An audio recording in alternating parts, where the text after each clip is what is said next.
Hi, this is CJ from the Get Tracking Network. I've got an assortment of tracking devices here that I wanted to briefly go over, kind of show you how they work and what they're designed to do, and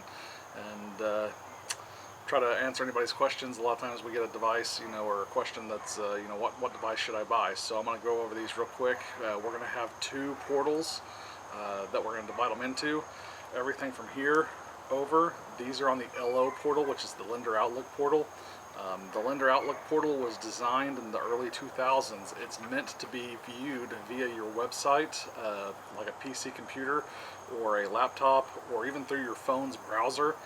That's how I troubleshoot a lot of things whenever customers call, they need password reset.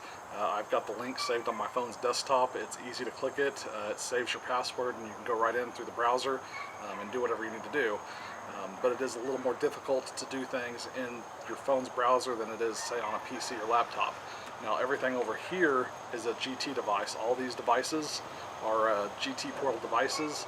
They have a full website browser portal as well as a full iOS and Android application where you can do all of the device's features through that iOS or Android application.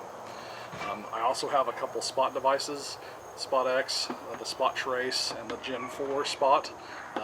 These are kind of a separate thing. These are satellite relay devices, so they don't require a cellular network like the rest of these devices. The rest of these devices will require you to be in satellite or in cellular range in order for them to communicate to the cloud server. So let's start with these devices over here on the LO network. You've probably seen this before. If you're one of our existing customers, this is what we've sold for a really long time. This is the LO330. It is discontinued. It is a 3G device. They discontinued it back last November, so it's almost been a full year. What they went to was this LO1230. They are both still great devices. I still use a lot of these 330s myself and my equipment. Still a workhorse device. I think there's still other companies that are still selling this device. I know that I've seen them deeply discounted. Since they are discontinued, they're probably trying to get rid of them because that 3G service that they're on with the AT&T network is going to be disappearing fairly soon. This LO1230 is a 4G LTE device. It's a great device. The LO system is still a great system, even though it is only website browser based. It has a lot of text message features like vehicle awake, device awake, vehicle in motion, device entering sleep mode. You got your geofences, your tamper alerts, your high speed alerts, which I think are capped at the minimum speed being 55. I'd like to see it lower than that, but that is what it is, and that's set through the factory. This LO200 is a non-waterproof device. This is still on the LO network. We don't really have a lot of these for the off-road guys, but the buy here, pay here used car lots usually buy a lot of these. They are the smallest device out of any of them. But these are always on. So these two devices are designed to turn on at any kind of motion or vibration. They will send a text message for device awake, and then that's the only message they'll send until 15 minutes goes by. If they continue to see motion, they'll say vehicle is in motion. Once 15 minutes has elapsed that they've stopped moving, it will say device entering sleep mode and go back into sleep mode. Now, anytime the device is awake because it feels motion or vibration, you can send a locate request to these. All these LO devices you can send a locate request to, except for the battery operated. So these will respond if they're awake. If they're not awake, it'll just say unsuccessful. Now the battery operated device here, this is the LO740. It has a 6-year battery inside here. This entire tube right here is full of a tube lithium-ion battery, and this little top piece is where the board is at. This is designed for long-term deployment and what we call passive. So on all these devices, you're going to have a passive and active tracking. Most of your battery-operated devices are always going to be passive to get the long-term deployment, and we're going to go over that why here shortly. So this device is designed to last 6 years. It comes with 3 years of service. Each additional year for this is $45. And what this does is it's going to report every 24 hours. So you get a report today at 11 o'clock. You know, tomorrow it should report at 11 o'clock too. Sometimes they have 23-hour check-ins, so the check-in kind of window kind of moves through. Next, we're going to go into the GT system. We have our GT1000. This is a wired device. It's meant to come apart right there so that you can move it from, say, vehicle to vehicle. Maybe you got a classic car that stays in the garage most of the time and you want to move it to a spouse's car or your car or a kid's car. You can have one device and just easily plug it in. It's not waterproof. It's meant to be installed interior of the car, say the dash or A-pillars or something of that nature. Great device. All three of these GT devices are designed to report every 2 minutes. So when they feel motion and vibration and they see at least about, probably 100 yards worth of movement change, they'll start reporting every 2 minutes. When they come to a stop, they will go into a sleep mode, but they have what they call heartbeat check-ins. Those heartbeat check-ins will come in every 4 hours, so it'll turn itself on, it'll do a heartbeat check-in and turn itself off. With that heartbeat check-in, there are some kind of stipulations to how it does it. If it can't get cellular or satellite connectivity during that heartbeat check-in, it will just default and time out and it won't send one in. So usually most of the times you'll get a heartbeat check-in every 4 hours. Sometimes if it can't reach the satellites in time before it times out, it will just go to default and skip it. So it's not unusual if it's in an area where it's hard to, inside a garage, inside a still building, where it skips some of those heartbeat check-ins.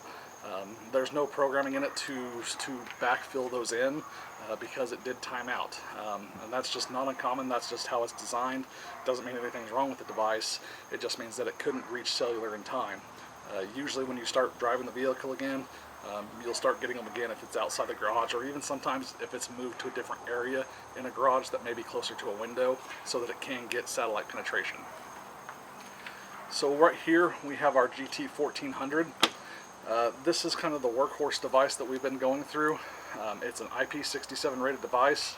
It has about a day backup battery. It can extend to up to 3 days depending on how it's being used with that backup battery. If the device is entering sleep mode, if the backup battery is fully charged, these three devices will self-float their backup batteries, so they'll go from about 80 to 100% charge on that backup battery and self-maintain and level it. The device is IP67 rated, does 2-minute check-ins, has the fully built iOS and Android applications.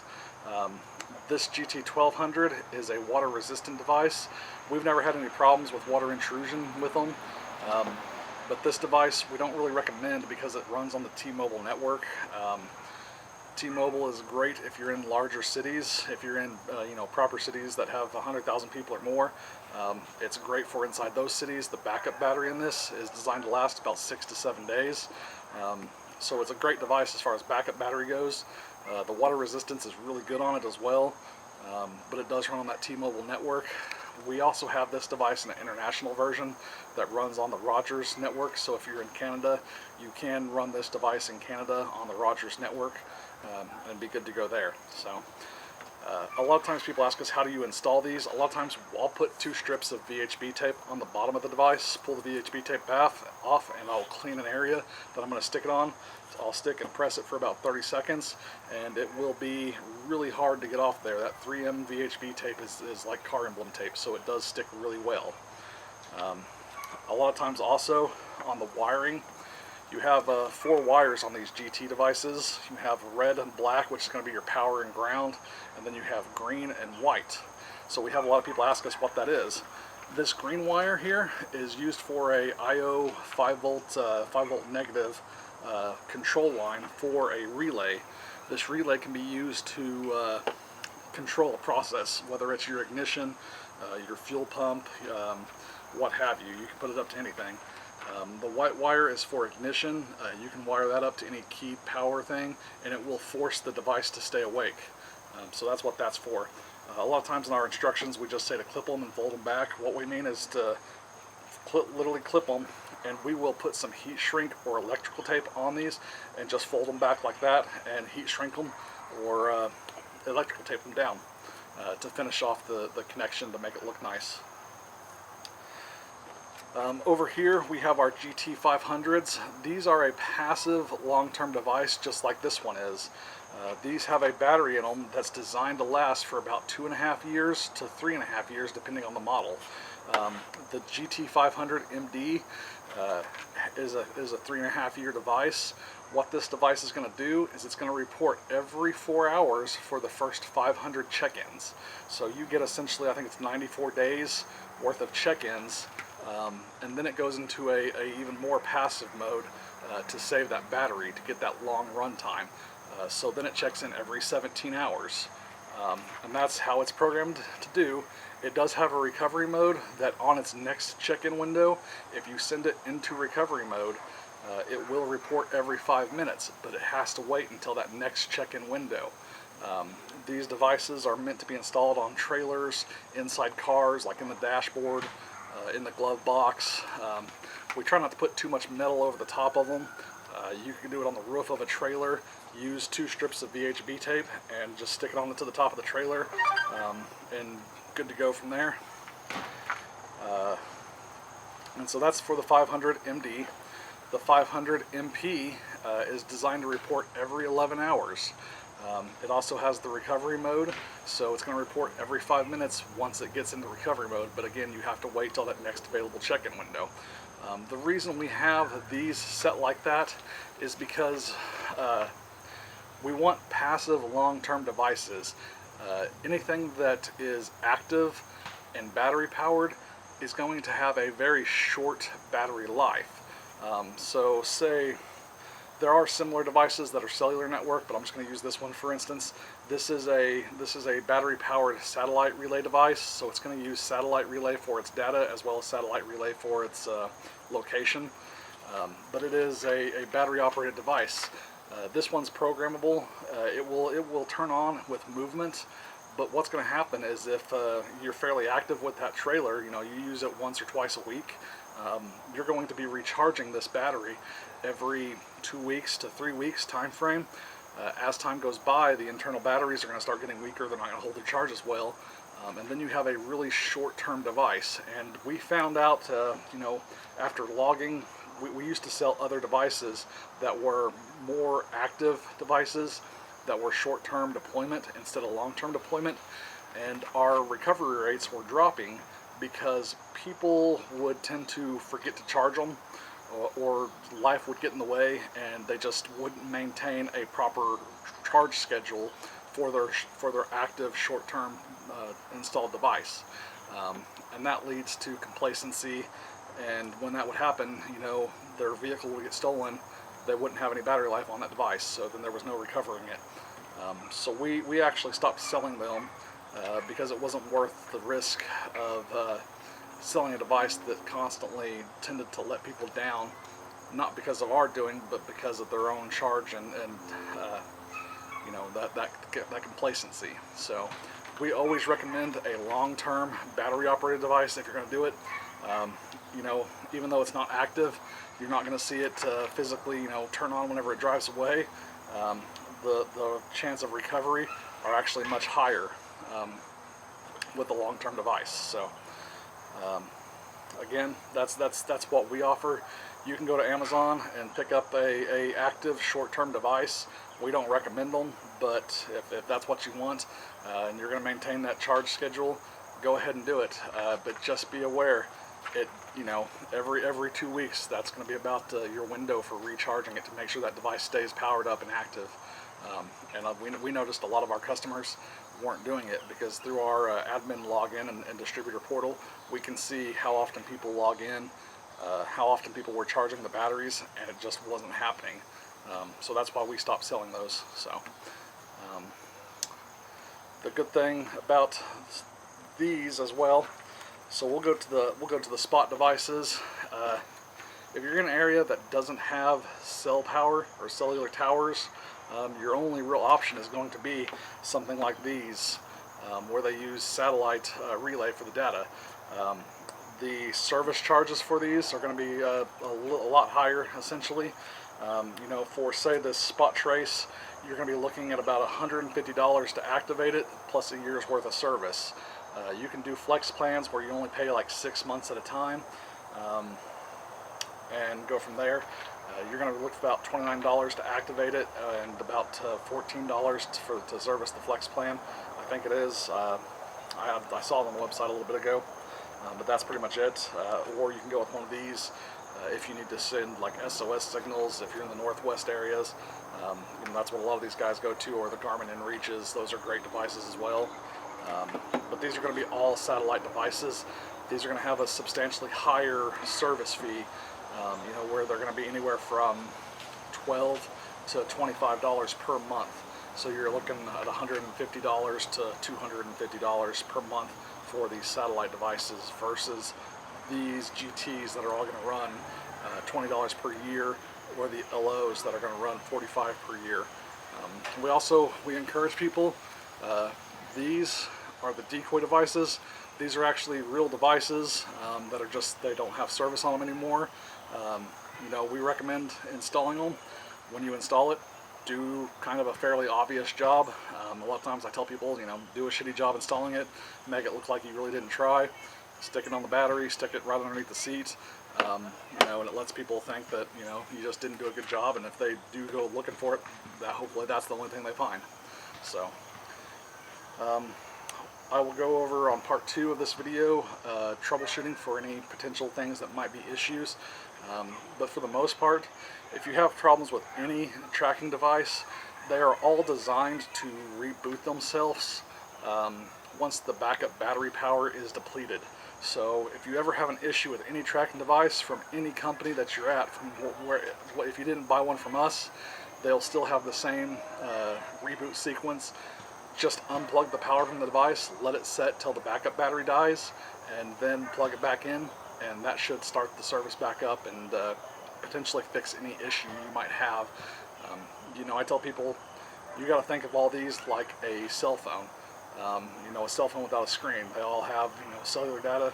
They all have GPS chips. Sometimes your cell phone needs to be rebooted. Sometimes the tracking device may need to be rebooted too. It's kind of like rebooting Windows. So I hope that answers some questions. Next one I get is, what device should I buy? If it's me, I always like the GT1400 just for its IP67 rated. Whether it's going on a Razor, a truck, you can still install this interior of a truck, but the rating on this, the IP67 rating, gives you options to install it under the hood, under the back end. Weather and heat and cool aren't a problem for this device. So whether it's a Can-Am, whether it's a four-wheeler, I always recommend the GT1400 for that.